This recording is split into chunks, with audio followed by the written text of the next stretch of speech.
गाने की कामयाबी ने गायक मन्ना डे को शोहरत की बुलंदियों पर पहुंचा दिया था। ऐ मेरे प्यारे वतन, आजादी के करीब 14 साल बाद रिलीज हुए इस गाने ने लोगों में देशभक्ति का खूब जज्बा जगाया।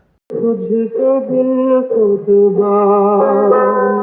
ये गाना न तो सरहद पर शूट हुआ था और न इसे क्रांतिकारियों या सैनिकों पर फिल्माया गया था। जितना याद आता है मुझको, उतना तड़पाता है तू। इस गाने को जितना हिंदुस्तान में पसंद किया गया, उतना ही अफगानिस्तान में भी क्यों पसंद किया गया। तेरे दामन से जो आए, उन हवाओं को सलाम। इस गाने ने देश और प्रदेश की सरहदों की हदबंदी को तोड़ दिया था। सबसे प्यारी सुबह तेरी, सबसे रंगी तेरी शाम। दोस्तों, आज की इस खास पेशकश में हम मन्ना डे के इस कालजीय गीत और इस गीत से जुड़े अमर किरदारों और कहानी की बात करेंगे। तो चलिए शुरू करते हैं गीत और संगीत का ये सुरीला सफर।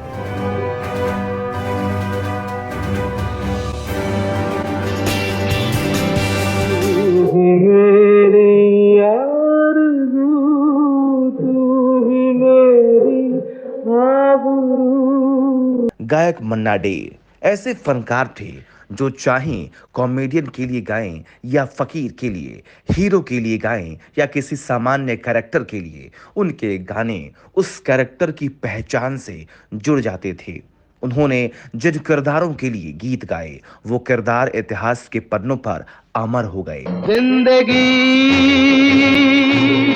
कैसी है पहेली, तू प्यार का सागर है। कौन आया मेरे मन के द्वार में, वादे प्यार वफा सब बातें तू नार करके सिंगार। मेरी तनी मुझे सताती है, यारी है ईमान मेरा यार, मेरी जिंदगी झपक तू आरे बदलवा। लेकिन यह हिंदी फिल्म संगीत का दुर्भाग्य ही है कि ऐसे महान प्रतिभाशाली मन्ना डे को बॉलीवुड में वो जगह कभी नहीं मिली जिसके वो हकदार थे। उनकी आवाज की रेंज और गले की लरज देखिए। तुझको दिल कुर्बान। जब भी देश प्रेम की बात होती है तो पहले शहादत या बलिदान की बात होती है, क्योंकि सबको अपना देश सबसे प्यारा लगता है। देश प्रेम की शायद यही पहचान होती है। लेकिन ये गाना देश प्रेम को सरहदों की पाबंदियों के पार ले जाता है। छू लूं मैं उस जुबां को जिस पे आए तेरा नाम। लेकिन ये गाना ना तो किसी सैनिक पर फिल्माया गया था, ना किसी क्रांतिकारी पर। ये गाना एक बुजुर्ग पर फिल्माया गया है जो प्रदेश में जेल में सड़ रहा है और अपने वतन को याद करके रोता रहता है। सबसे प्यारी सुबह तेरी, सबसे रंगी तेरी शाम। यह फिल्म गुरुदेव रविंद्रनाथ टैगोर की 1892 में लिखी अमर कहानी काबुलीवाला पर बनी थी। तब अंग्रेजों का राज था और भारत से लेकर अफगानिस्तान उन्हीं के कब्जे में था। तब अफगानी पठान कारोबार करने हिंदुस्तान आते थे। तब भारत की राजधानी कोलकाता थी, इसीलिए वहां अफगानी पठान ज्यादा आते थे। ऐ मेरे प्यारे वतन, तुझको दिल कुर्बान। गुरुदेव रविंद्रनाथ मानवतावादी थे, तो इंसानियत को देश और धर्म से भी ऊपर मानते थे। उन्होंने इस कहानी में बताया कि परदेसी के सीने में भी एक दिल होता है जो अपने देश और अपने परिवार के साथ साथ उस बंगाली बच्ची के लिए भी धड़कता है जिसमें वो अपनी बेटी की छवि देखता है। और कभी नन्ही सी बेटी बन के याद आता है तू।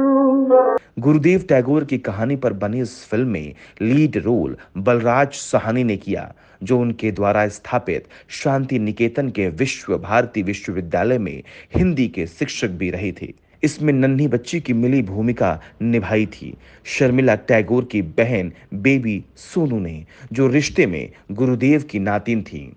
तू ही मेरी आरज़ू, तू ही मेरी आबरू। कोलकाता में काबुलीवाला को जेल हो जाती है, जहां पर ये गाना आता है। जिन लोगों ने ये फिल्म नहीं देखी, उनको लगता है कि ये गाना बलराज साहनी पर फिल्माया गया होगा, लेकिन हकीकत में इसे पर्दे पर वजीर मोहम्मद खान को गाते हुए दिखाया गया है, जिन्होंने हिंदी की पहली बोलने वाले फिल्म आलम आरा में गाना गाया था। चूम लूं मैं उस जुबां को जिस पे आए तेरा नाम। काबुलीवाला इससे पहले 1957 में बांग्ला में बन चुकी थी, जिसका 1961 में हिंदी वर्जन बनाया गया। इसके निर्देशक हेमंत गुप्ता थे। इसके बाद 2017 में बायोस्कोप वाला भी इसी कहानी पर बनी थी, जिसमें काबुलीवाला का रोल डैनी ने किया था।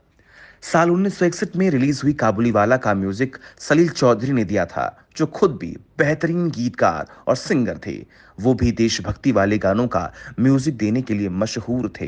ये फिल्म बॉक्स ऑफिस पर खूब कामयाब हुई। इसमें मन्ना डे की लरचती हुई आवाज के असर में दर्शक डूब गए थे, और जब ये गाना बजता था तो सिनेमा हॉल में बैठे हर आदमी की आंख भीग जाती थी।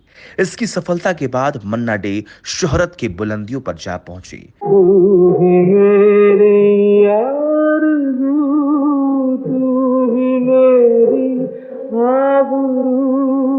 ये गाना देश की याद में रुला देने वाले गीत के रूप में अमर हो चुका है। इसे गीतकार प्रेम धवन ने लिखा था, जिन्होंने देशभक्ति के कई मशहूर गीत लिखे।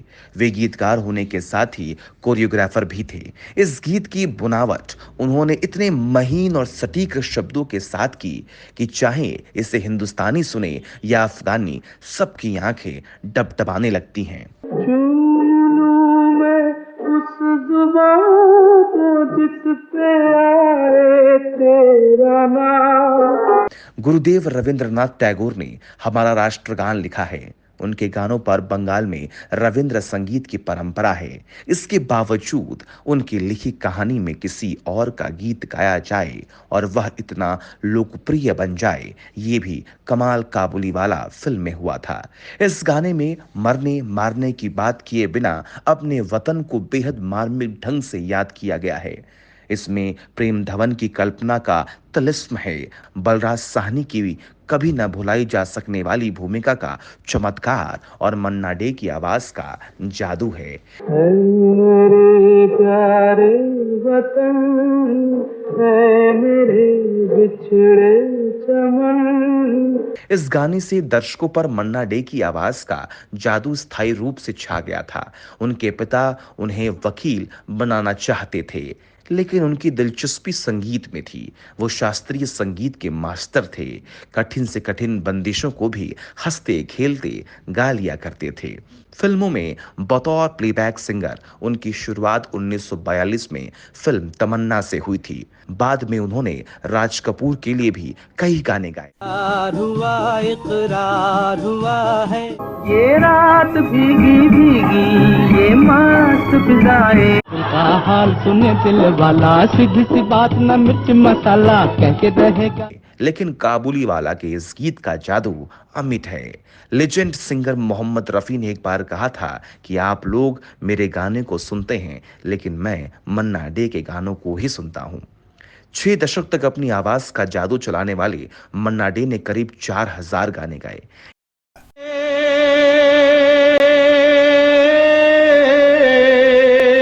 इसके बावजूद फिल्मी दुनिया में मन्ना डे को कभी भी सुपरहिट सिंगर का दर्जा नहीं मिला। दरअसल उस दौर में हर प्रमुख संगीतकार या हीरो का कोई प्रिय गायक होता था। मोहम्मद रफी, किशोर कुमार और मुकेश जैसे लेजेंडरी गायकों के रहते मन्ना डे के हिस्से वही गाने आए जो किसी साइड हीरो, कॉमेडियन, साधु, भिखारी वगैरह पर फिल्माए जाने होते थे। लेकिन फिल्म तो कुछ हफ्तों बाद उतर जाती है, मगर गीत हमेशा रहता है।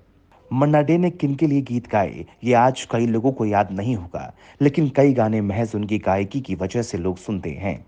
बहरहाल इस वीडियो में इतना ही दोस्तों। आपको ये वीडियो कैसा लगा प्लीज कमेंट करके जरूर बताएं। आपने ये वीडियो देखा, इसके लिए आपका बहुत बहुत धन्यवाद।